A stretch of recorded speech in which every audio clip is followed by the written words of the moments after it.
बिस्मिल्लाहिर्रहमानिर्रहीम अस्सलाम वालेकुम। वेलकम टू ऑनलाइन नक्शा नफीस ऑफिस। मैं हूं इंजीनियर साकिब गुजर डोगा। आज एक नया नक्शा लेके आपके खिदमत में हाजिर हुआ हूँ।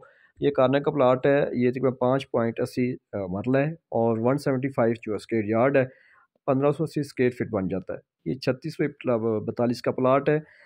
मेन गेट नज़र आ रहा है। मेन गेट के सामने आपको जो है ना वो बड़ी गाड़ी का कारपोर्ट मिल रहा है। सीढ़ी भी हमने कारपोर्ट से दी है। दूसरी मंजिल रेंट पे दे सकते हैं।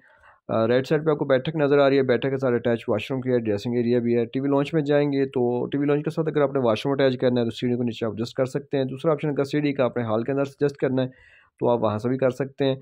और आपको बड़ा सा राइट साइड पे किचन नज़र आ रहा है। किचन की बैक साइड पे ओपन जगह है जो कमरे को भी किचन को भी हवा रोशनी देगी। सामने आपको एक राइट साइड पे एक सामने बिल्कुल मास्टर कमरे नज़र आ रहे हैं। दोनों के साथ अटैच वॉशरूम है, ड्रेसिंग एरिया भी है। अगर आप चाहते हैं तो वो कमरे वाला भी वॉशरूम लगा सकते हैं। आप भी अपने लाखों रुपए लगाने से पहले चंद हज़ार रुपये लगाएं। व्हाट्सएप पे आएँ, अपनी मर्ज़ी का नक्शा बनवाएं।